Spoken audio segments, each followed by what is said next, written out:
Un encuentro con la lengua viva. Un encuentro con la palabra viva.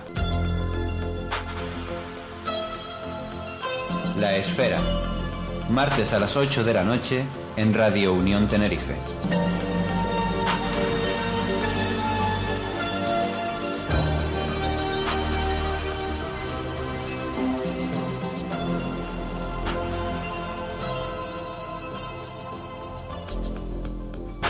Monólogo del Padre. Aguardo todos tus temores, los que traerás de tu guarida cálida, o quizá de otras vidas que ya ni recuerdas. Ya te quiero, con todo eso que te asusta. Te tomaré en brazos, elevándote sobre las olas de tus primeras lágrimas, de tu primera sacudida de frío, de tu muerte primera. No todo será como nacer.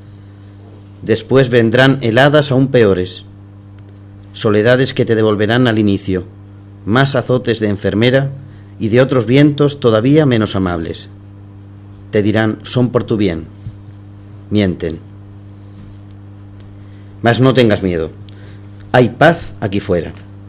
Hay esperanza. Enciende pues tus ojos. Pensar en ellos y en tus pequeñas manos hace brotar ya una inusitada luz en los míos.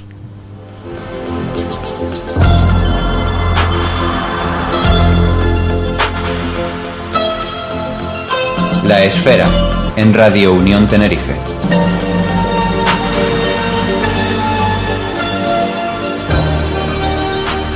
Una semana más nos encontramos con todos ustedes aquí en Radio Unión Tenerife, en La Esfera, y una semana más que empezamos con buena literatura. Esta vez de manos de un poeta que vamos a tener el gusto de departir con él todo un buen rato, una buena entrevista, todo el rato que nos apetezca. Pero como siempre nos gusta saber qué es lo que ha pasado de nosotros esta semana, porque se nos hace tan largo los días que no nos vemos, ¿verdad, Acil? La verdad es que sí. Hola, buenas tardes, lectores. Pues aquí de nuevo en La Esfera y con muchas ganas de contar cosas y de saber de algo especial de nuestro invitado que dentro de poquito ya habla, ¿no? Bueno, Iván, ¿qué tal? Muy bien, es que me estaba diciendo Antonio que recogiera un poco el cuello porque estaba sobrepasando lo que era el micrófono, pero le dije que ya lo tenía en cuenta, porque cuando abriera la boca la pegaría bien es que la cuestión es que tú tienes una voz tan potente que el micrófono siempre está demasiado cerca para ti. Pues bueno, no, lo estoy diciendo en serio, ¿eh? No te creas que estoy de broma, es que tiene una voz fuerte y siempre el micrófono se queda como muy cerca. Pues nada, es un placer que podamos estar aquí otra vez alrededor de la mesa. Una pena que hay algunos esféricos que no han podido venir porque están malitos. Pedro, ponte bueno pronto. Besitos. Y Ángeles, recupérate, por Dios, que con la energía que tienes no puede ser. Y Belén lo mismo, tenéis que poneros en marcha ya. Y bueno, los otros pues que cuestiones de trabajo no hayan podido venir, pero los que están enfermitos pues poneros buenos. Iván, creo que tienes tú por ahí los honores de presentar a nuestro invitado, ¿no? Sí, hay que decir que quien ha inaugurado realmente hoy el programa es nuestro invitado, Antonio Rebel Lázaro. Antonio, un placer tenerte con nosotros. Un placer para mí también, muchísimas gracias. Bueno, eres jurista, aunque no es el motivo que te trae aquí. De hecho, ya me dejaste bien claro fuera de micrófono que eso era una cosa ahí secundaria y demás. Vienes como poeta, vienes como amante de la música, como persona, como decía así también, persona polifacética. Eres autor de varios poemarios, tienes anteriormente habías escrito Pensaba que volverías, y uno de título curioso, y ya nos explicarás por qué, que se llama Maldito Walt Disney, cambio princesa por guerrera india. Sí, dejemos el enigma, que no es para tanto, pero vale. O ahora si quieres te voy contando un poco, les voy contando.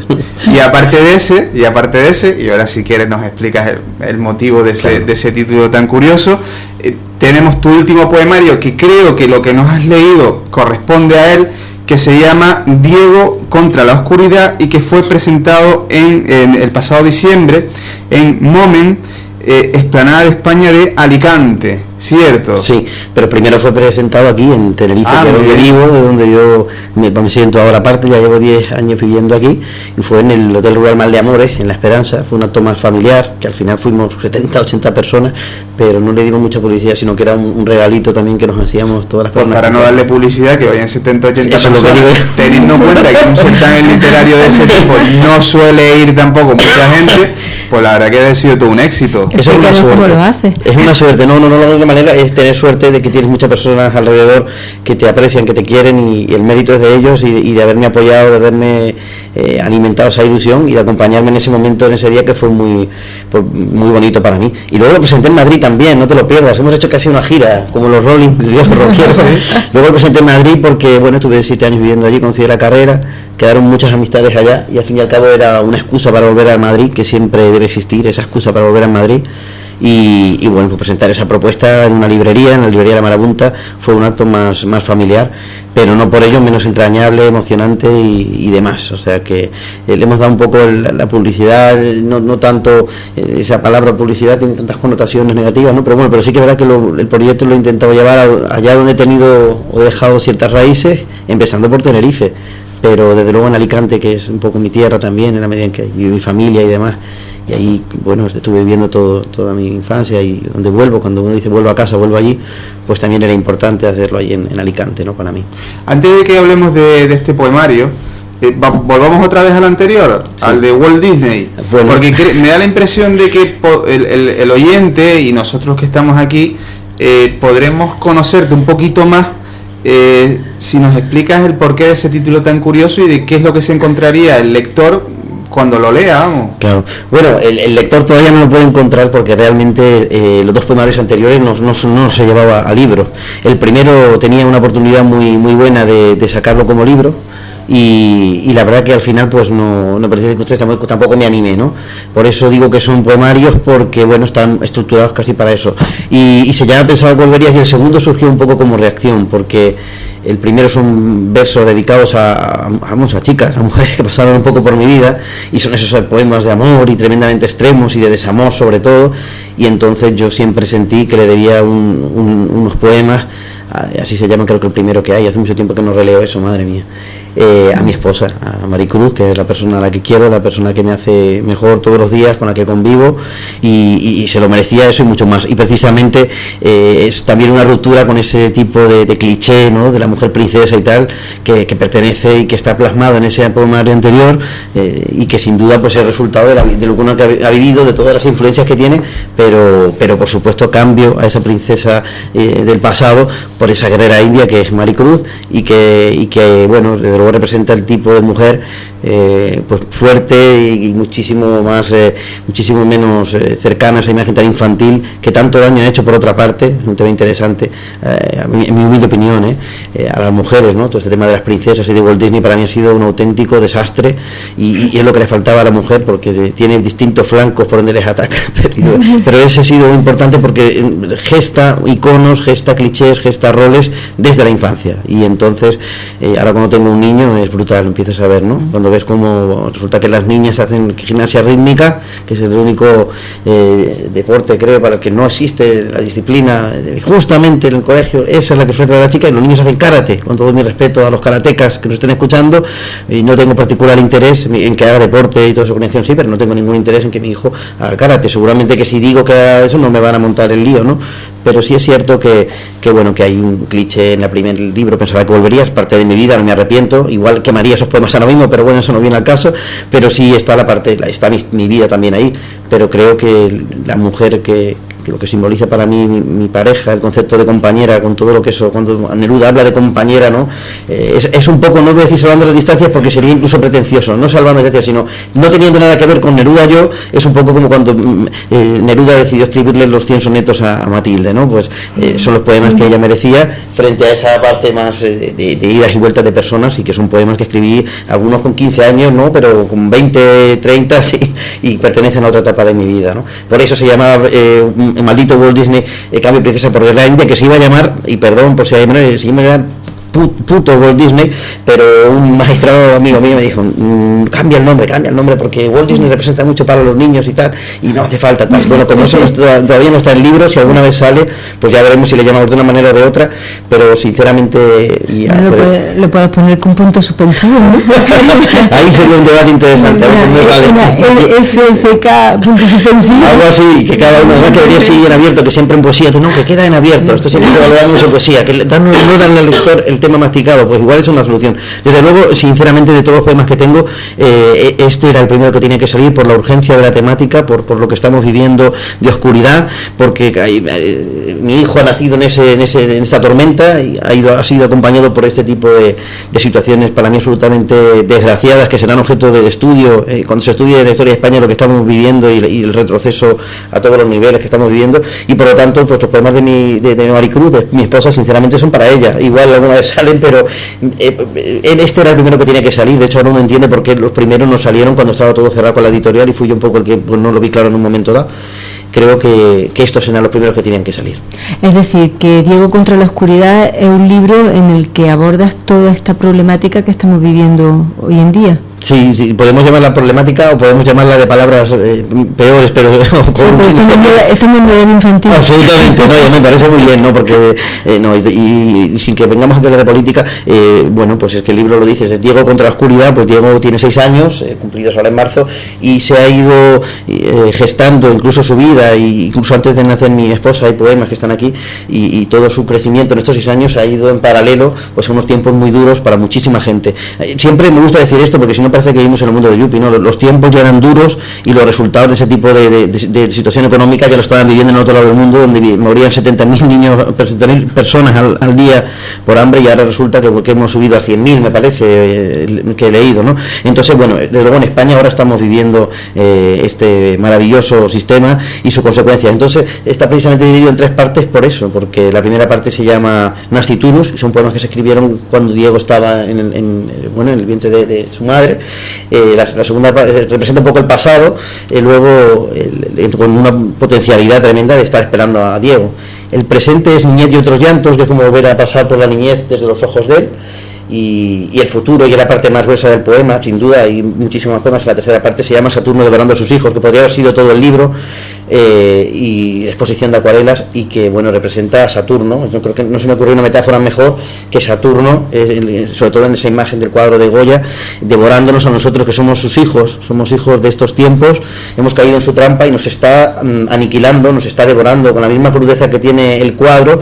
Y bueno, ya esa tercera parte de hecho era el núcleo del libro, pero me pareció bonito dar un poco de esperanza, buscar el camino de la esperanza un poco a través de las primeras partes, recoger también poemas de mi hijo que quedaron ahí plasmados, y como digo, que haya esperanza. Yo no sé si lo he conseguido, pero espero haberme movido entre la crudeza, desde luego siempre, y tal como uno ve las cosas sin engaño, pero también desde la esperanza. Pues léanos alguno de esos poemas. ¿Sí? ¿Y por qué parte empezamos? La que tú quieras. ¿Sí? Bueno, yo como empezaste por la primera parte, la segunda, y bueno, lee todo. Perfecto, porque son la verdad que poemas magníficos, y bueno, muchísimas gracias. Resumen mucho de lo que es. Bueno, pues la primera parte que leí, el primer poema que leí era la primera parte de Nasciturus, que era el monólogo del padre, ¿no? Pensando un poco respecto de la vida de Diego, que estaba ya en marcha en ese momento. De la segunda parte, de Niñez y otros llantos, pues este poema, por ejemplo, me parece que quizá pueda ser oportuno leerlo. Se llama Paternidad y filiación. Con agradecimiento a Maricruz por una visión que compartió conmigo, porque fue hablando con mi esposa, estas conversaciones largas, sobre todo porque no dormíamos nada. Entonces, como no dormíamos nada, no dejaba dormir, hablábamos mucho. Y recojo aquí un pequeño inciso que me encanta del poeta, que me encanta, como escribe David González, que dice: quizá entonces ya intuíamos lo que años más tarde nos confirmaría la realidad. Los Reyes Magos no existen, pero tampoco son los padres. Desde ahí empieza mi poema, que dice así: los padres se asoman a la cuna de sus hijos, en ancestral gesto, recogiendo el guante de la vida, en reiteración de atemporales ritos de ternura. Sus miedos se desvanecen justo en los límites del breve lecho. Veneran a sus vástagos como candorosos pastorcillos de Belén. Todo cambiará. Un día, entre caricia y caricia, desempolvarán la bandera de la educación. Legitimados por la genética y no por las urnas, reclutarán sus viejas frustraciones, veteranas de guerras que perdieron. Entregarán espadas a sus antiguos miedos otrora enemigos, ahora aliados, con bolsas de monedas comprarán nuevos terrores, mercenarios que lanzarán contra sus propios hijos, vulnerables como gorriones maltrechos. Rescatarán del desván sus escudos carcomidos.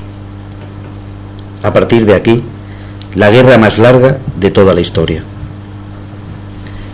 Increíble, la verdad, que ahí en ese poema refleja la violencia a veces, ¿no? De propio progenitor a sus hijos, ¿no? Por descargar en ellos las propias frustraciones.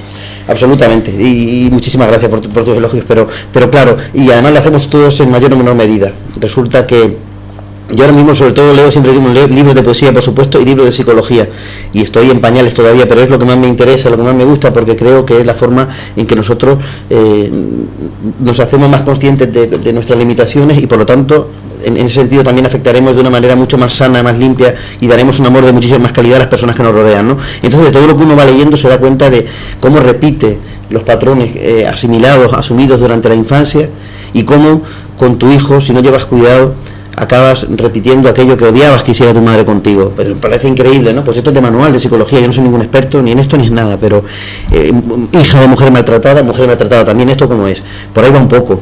Nos ponemos con el tema de la educación, nuestros miedos, el miedo a perder la autoridad. Los varones tenemos un reto tremendo ahí, ¿no? Con el miedo a que no se nos respete la autoridad, los iconos que hemos tenido, el tipo de padres de aquella época, los que no vamos a crucificar ahora, pero también las madres en ese sentido, los miedos que tenían se unen a los nuestros, los hemos heredado, y al final el reto con nosotros como padres es romper la cadena del daño que, siendo nuestros padres las personas que más nos han querido y que lo han hecho con la mejor intención del mundo, sin duda, yo eso lo tengo totalmente asumido, pues el reto de no repetir con nuestros hijos, no hacerle daño mínimo posible. Nos vamos a equivocar, creo yo, pero cuanta mayor conciencia adquiramos, un amor de mayor calidad le podremos dar, y por lo tanto garantizaremos o intentaremos garantizar que puedan ser felices y tengan una vida lo más plena posible, ¿no?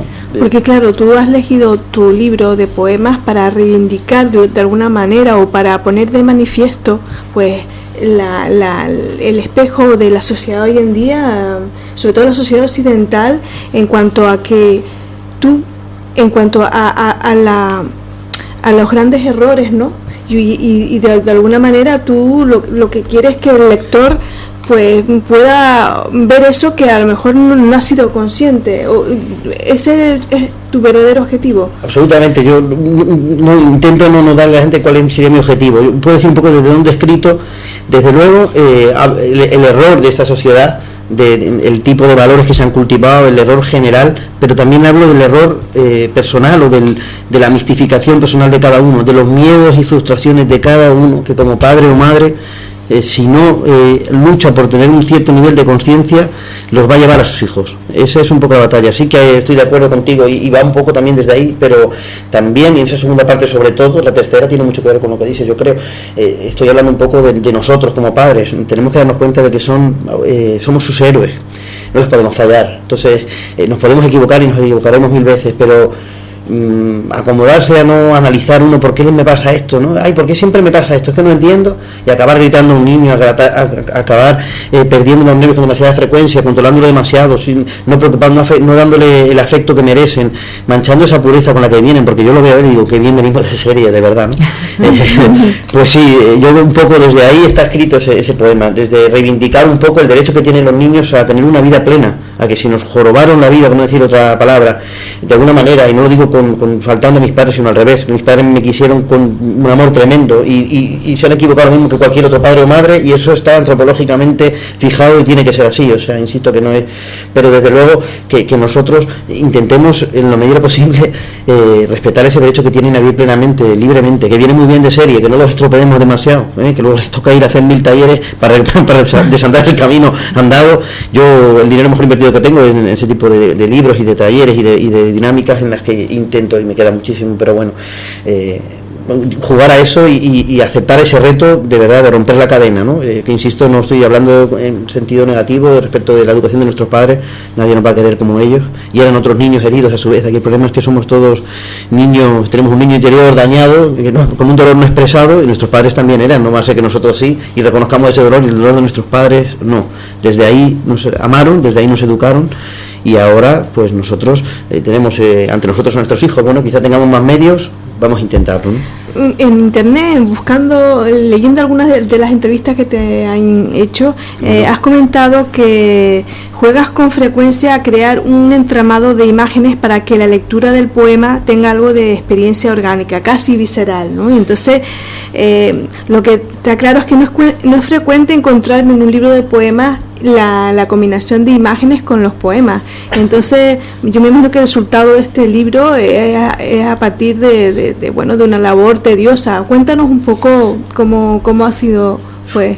Bueno, me podría decir que es una labor dura y tal, pero de verdad que es que el hecho de que, entre otras cosas, esto para mí sea la persona que yo soy y la voz verdaderamente con la que yo me identifico, mi voz, el hecho de que se haya tardado tanto en hacerlo, porque yo en principio lo iba a sacar con una editorial y por diversas razones decidí sacarlo solo. La verdad que no voy a hablar de las editoriales, pero aunque estoy muy contento con esa opción, que es totalmente respetable como otras, y entonces la verdad es que ha sido un camino precioso, porque en todo ese tiempo, este libro llevaba ya 2 años para salir.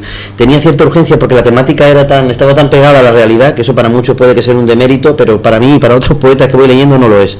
Entonces, insisto que bueno, pues en fin, que desde ahí pues no ha sido un camino duro para nada. Además me he sentido muy acompañado, muy respaldado.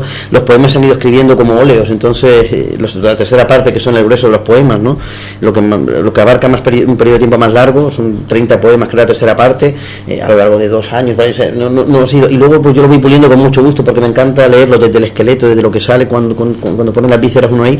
Entonces ha sido un camino estupendo, y sobre todo porque encontré a 2 personas que dicen que no hablé nunca de ellos. Son muy amigos míos, los quiero muchísimo, pero es que estoy muy agradecido al trabajo que han hecho aquí, que son Jonathan Rodríguez y Fátima Rodríguez. Jonathan Rodríguez es la persona que se ha encargado del diseño y maquetación del libro, y aparte pues a todo, desde el icono de Facebook, con la divulgación que hemos hecho, la idea de la cerradura, que a mí me parece absolutamente genial. Yo tenía la idea. Debemos explicar para los oyentes, porque ellos no pueden ver el libro. El libro es una pasada, es muy visual. Está absolutamente maquetado en negro, pero con toques blancos y grises. Entonces, en la portada es completamente negro, con contra la oscuridad en el margen izquierdo, y en el centro la imagen de una cerradura en blanco.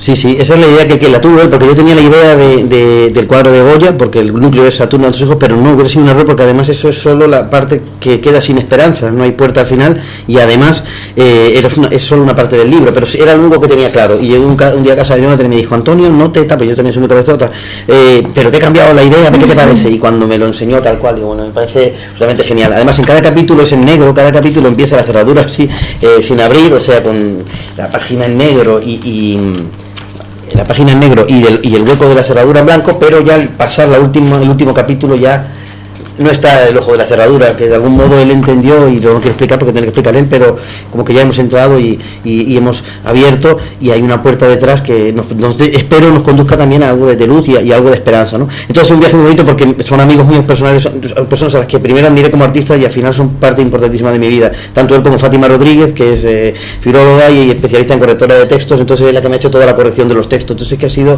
estar en volandas, o sea, andar en volandas. Me dio un poco en algún momento me desesperé cuando estaba un poco con el tema de la editorial y tal, porque la urgencia de los versos me parecía importante. La voz mía está aquí, por esas circunstancias yo en mi día a día no puedo decir muchas cosas de las que tal, y realmente, por incoherente que sea, a lo mejor que te duele y no hagas nada, desde luego a mí me duele en el alma todo lo que veo, me han hecho hasta llorar en donde yo trabajo, de las cosas que estoy viendo en la tele es absolutamente.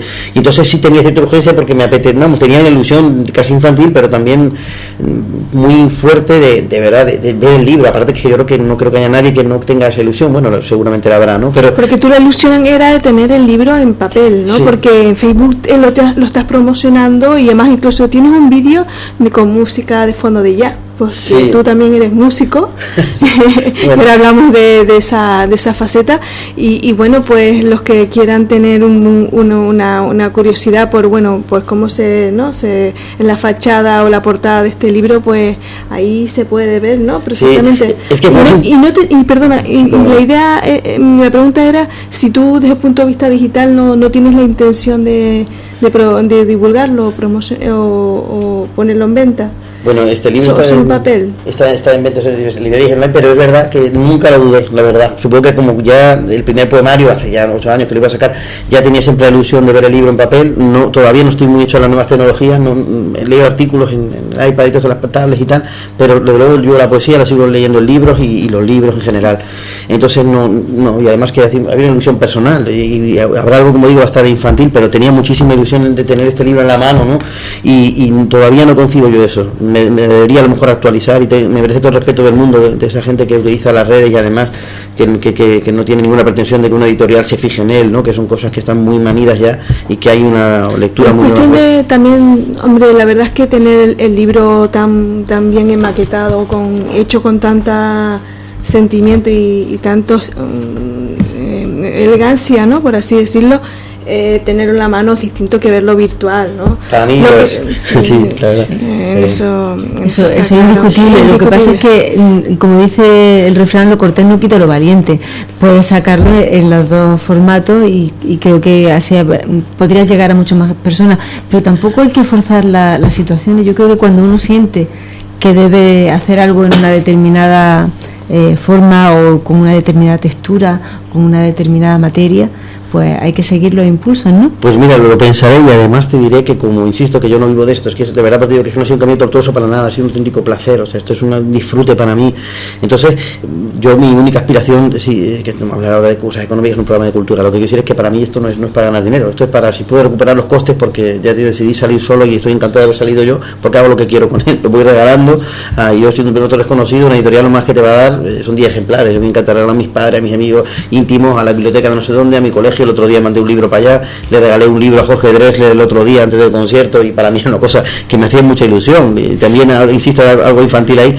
Entonces, lo que digo es... Por cierto, con Jorge Drexler, porque solo esa noticia, encuentro, lo subiste en Facebook, sí. y bueno, parece ser que hay uno de los poemas en el que Jorge Drexler quiere hacer una canción, ¿o me equivoco? Bueno, eso es lo que dice una de mis amigas, que va, y además no fue un encuentro, a mí no me conoce de nada, ni yo no soy nadie en este mundo. Lo único fue que tengo muchos amigos y me dijeron que andaba en una tasca, y en la tasca la cofradía, que comenta todo el mundo, está estupenda, ahí en la laguna. En la laguna. Claro, entonces me dijeron, va a comer aquí tal, y tengo una mesa tal. Entonces, pues la verdad que esto me pasa hace 20 años y me hubiera puesto como un chiquillo, ¿no? De hecho, en un momento digo, pues no voy, porque esto ya es, estoy mayor ya.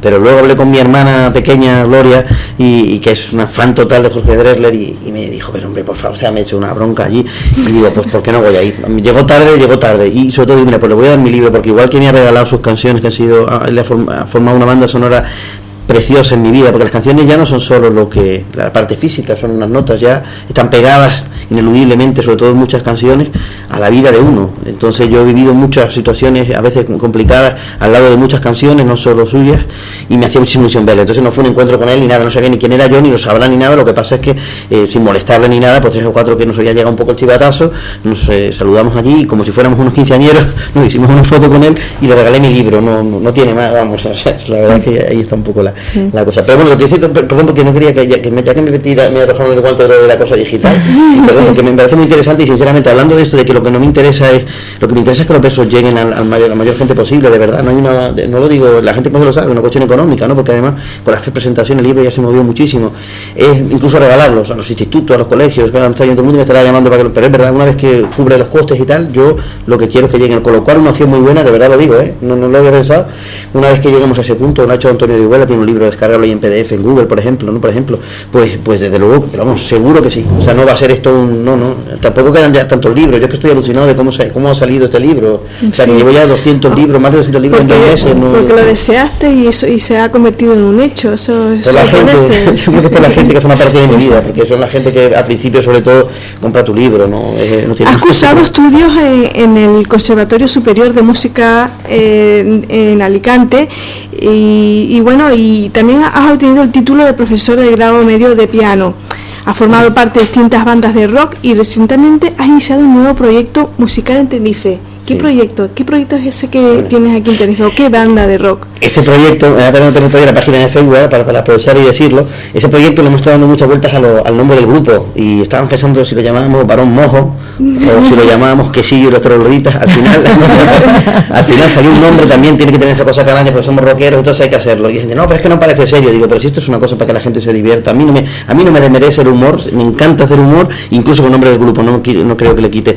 Y nos vamos a llamar Escaldón de Golfos. Entonces, mucha cosa canalla. Y ahí estamos pues Marcial Herrera, David, Oscar, aprovecho para saludarlos porque hoy teníamos ensayo de la banda hoy, martes a las 8, y han cambiado el ensayo para que estuviera aquí, pues Esos son unos amigos, todos sí, ellos, señor. a Tomás el guitarra, y en fin, y ahí estamos, la verdad que es pura terapia, es la única vez que yo estoy fuera de mi casa los martes a las 8, vamos al local, tomamos una cerveza, ponemos a hablar ¿Y cuánto somos más llevan felices que nadie. ustedes? ¿Y cuánto llevan en el grupo de rock?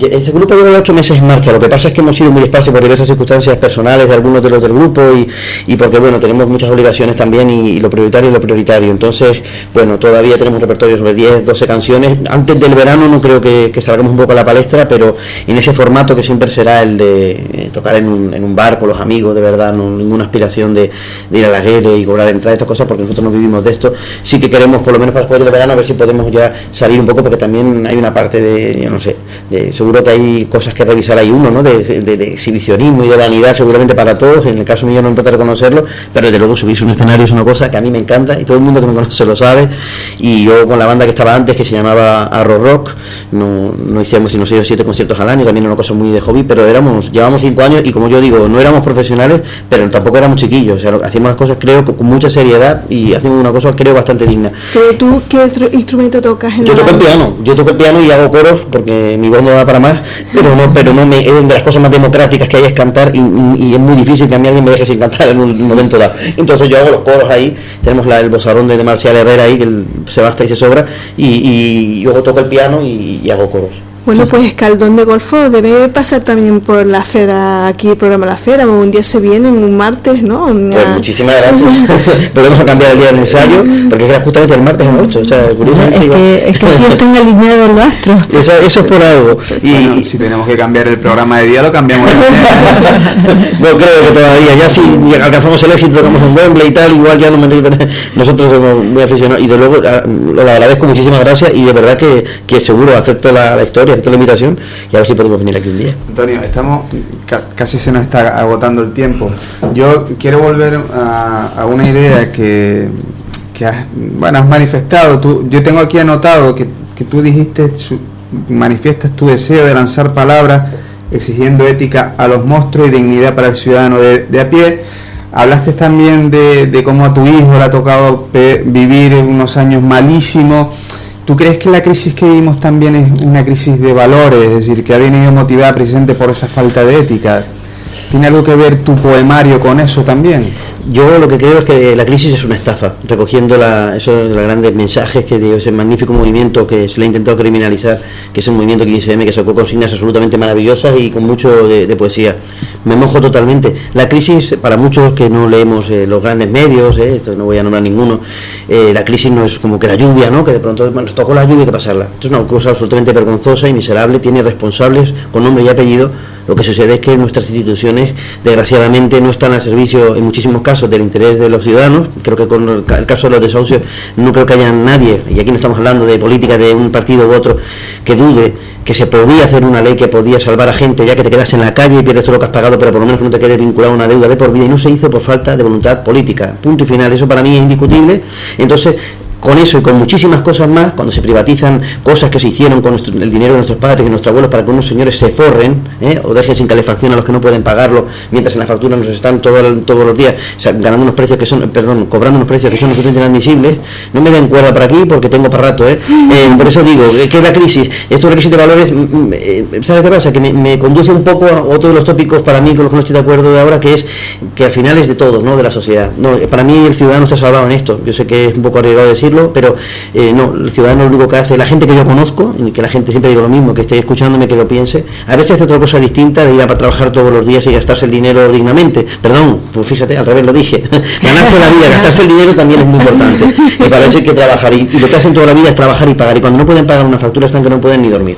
Entonces, si con eso queremos hacer una cosa de que la gente no tiene valores, no, el ciudadano de a pie, yo lo defiendo, creo que hasta lo idealizo un poco, no me importa reconocerlo, pero no, la gente de a pie, no, o sea, crisis de valores, creo que la sociedad sí, la sociedad materializa, defiende unos valores que son absolutamente nefastos, unos modelos que para mí no son nada, y no me gustaría que fueran los que asumiera mi hijo, pero desde luego una crisis general y tal, ¿no? Que hay unas personas que se han lucrado, que se han forrado, que no han asumido ningún tipo de responsabilidad, unas instituciones públicas como la Comisión Nacional del Mercado de Valores, como el Banco de España, como el Tribunal de Cuentas, que deberían hacer una función muy clara, y que resulta que las instituciones democráticas pues muchas veces no están poniendo coto a determinadas situaciones, y fruto de eso es lo que estamos viviendo. Entonces, cuando se hipoteca a la gente, dice, no, es que la gente también se vinculó, ¿no? El que decide dar el dinero es el que lo tiene. Entonces yo lo siento, pero eximo totalmente de responsabilidad a la gente, y no es demagogia. Todo el mundo que me conoce sabe que lo pienso y lo defiendo con total convicción, es mi opinión, pero por eso lo digo que hablo muy de ciudadano y defiendo toda la dignidad, ¿no? Del ciudadano. Me ha encantado ese lapsus,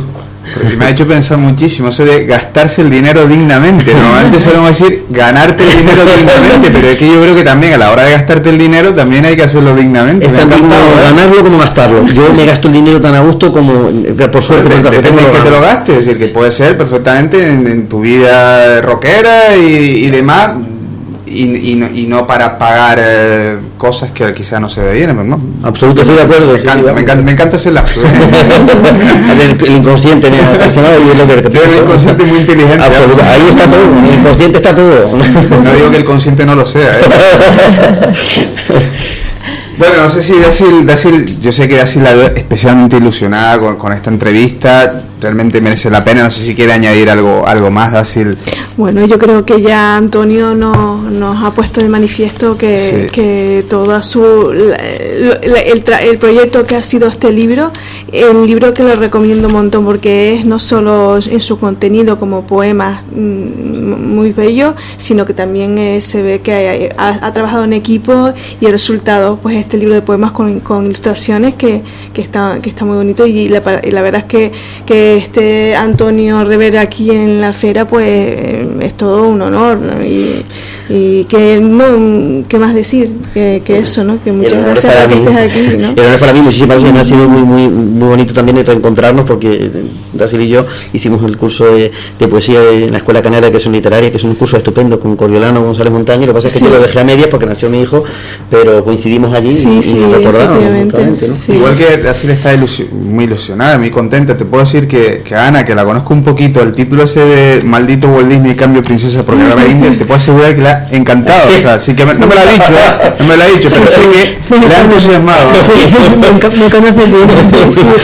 Yo lo pensé enseguida. Pero bueno, hasta el título va bien el libro. Bueno, y antes de despedirte, por supuesto, invitándote para la próxima, sea con ese escaldón de golfo, o sea con otro poemario, o con lo que tú quieras. Antes de despedirte, sí que me gustaría, y por supuesto agradecerte la invitación de que hayas aceptado la invitación de venir aquí, que nos leyeras algo más de ese poemario.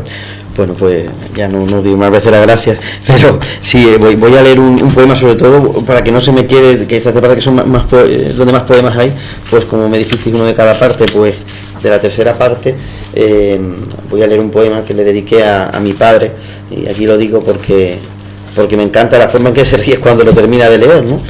Y bueno, pues es de esta última parte, que se llama Saturno devorando a sus hijos, y tienen título todo de cuadros, de óleos, porque son como acuarelas, se fueron escribiendo ante la visión y en la contemplación de escenas de las que hemos vivido, pues de los niños en las plantaciones de cacao, lo del coltán, la reforma laboral, es que no me importa decirlo, ¿verdad? Todo el tipo de dramas que hemos estado viviendo son pequeñas estampas, ¿no? Y bueno, esto es pues como un cuadro, también se llama Sin título 3, para mi querido padre, recordando su maravillosa carcajada cada vez que lo lee.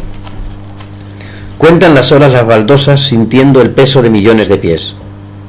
Todo está permitido, proclama el dueño del matadero. El cielo es una farsa insufrible, una quimera al alcance solo de la rapiña. El fuego de la libertad hiela las cañerías. Imposible salir de la jaula con este tiempo. Espere usted a que pare de llover sangre. No se entretenga, vamos, siga engordando. Suicídese o cállese, pero no ande jodiendo con su demagógico dolor de muelas. Todo está bien, es solo fatalismo crónico lo suyo. Ampútese el cerebro y aprenda a ver su alma medio llena. Y encienda la televisión, que parece usted imbécil. Es el más libre de todos los poemas que hay, pero no me importa arriesgarme, de verdad. Yo priorizo mucho el que mueva algo dentro y me intento dirigir, no sé si lo habré conseguido o no sé si era un demérito para mucha gente, pero para mí, yo siempre digo lo mismo, que alguien me diga, mira, no entiendo de poesía, pero es el primer libro de poesía que he leído, me lo he leído hasta el final y me ha removido las tripas tal poema. Para mí, para otros será, insisto, una cosa que, pues vaya, la poesía tiene una vocación estética o no, eso por supuesto, que todo el mundo entiende que la poesía, espero que no sea una cosa de un simple pataleo, pero desde luego, para mí me gustan mucho los poetas, que lo hacen mucho mejor que yo, no soy yo aquí un pionero, hay muchísimo, estoy hablando de Antonio Orihuela, me trajo un libro y todo, este ensayo estupendo en el que defiende que la poesía no es que pueda señalar y pueda denunciar y pueda patalear, puede servir para patalear. No quiero poner palabras en él que él no haya dicho, pero vamos, el mensaje es que la poesía es para eso. La poesía es para transformar, para denunciar. Incluso los cánones estéticos y escribir pensando que vas a vender más, o que alguien te diga, un técnico, no, es un poema bueno, te está sustrayendo de la libertad de poder escribir. Aquí se han quedado poemas fuera, porque yo creo que eran, mira que yo he sido muy arriesgado, de verdad, que no me importa serlo, y muy directo, otra cosa no, pero algunos se quedaron, incluso yo reconozco que caí un poco en eso, las expectativas de decir, bueno, es que yo creo que esto ya tan directo que es. Hoy en día, después de haber leído muchas cosas de otros poetas, que ya había leído, pero todavía he leído y mucho más, a lo mejor los habría incluido. La poesía tiene que mover. A mí esto de que la gente diga, yo me gusta la literatura, pero la poesía me pierde un poco. No se puede decir que la poesía se entienda, pero si uno quiere que llega. Si uno quiere que se entienda, entre comillas, se entiende. Y creo que no nos deberían robar la palabra que tiene forma de poesía. Y creo que hay mucha gente que se ha perdido la poesía, se la está perdiendo, porque claro, te ponen un poema de, no, las luciérnagas bajo las que me guarezco cada noche, hace resplandecer los espacios mientras oscurece y tal. Eso yo no lo critico. Lo que quiero decir es que hay otros caminos de la poesía. No hablo de mí, hablo de poetas estupendos como Antonio Orihuela, insisto, no quiero nombrar más, pero estoy enfrascado ahora en un ensayo de él y me encanta, que están, y por supuesto Ángel González, que es el poeta a partir de cuya lectura yo escribo, que hablan así y que utilizan ese lenguaje y que hablan de un determinado tipo de poesía que a mí me fascina y me encanta y siempre fue el que me invitó a empezar a escribir. Pues Antonio, ha sido un auténtico placer estar contigo y además conocerte tan intensamente, porque eres una persona que se deja querer y se deja conocer, y sobre todo que no tienes pelo en la lengua. Lo diga en prosa y lo diga en verso. Es verdad, todo no parece que haya venido de tenerlo ni nada, ¿no? No, que aquí se puede decir lo que uno quiera con respeto a los demás, pero se puede decir. Yo te lo agradezco, pero de verdad, y aprovecho para que no es demagogia y eso, de verdad en absoluto, pero que no tiene, hay quien dice, es que lo tuyo es compromiso social. No, compromiso social es otra cosa, compromiso social es el que hace muchísimas mujeres, sobre todo, que parece que estoy aquí haciendo, pero por supuesto que soy feminista como tanta gente, pero sobre todo que hay muchísimos ciudadanos de a pie y ciudadanas que hacen verdaderamente un compromiso social, todos los días yendo al supermercado, haciendo las cuentas, sonriendo a los niños que tienes en casa sin saber un poco si le vas a poder dar de comer al final del día. Esto no es ni compromiso social, esto es un lujo para mí, es una cosa que me gusta hacer, es un regalo que me ha hecho la vida, no tiene ningún mérito que deba ser reconocido, de verdad, no lo digo, pero es que es así. Pues muchísimas gracias por estar con nosotros y ya sabes, aquí tienes tu casa. Muchísimas gracias a todos, a los oyentes y a ustedes tres, a Antonio y a Radio Unión. Yo siempre me he sentido como en casa aquí. Vamos a escuchar algo de música y continuamos.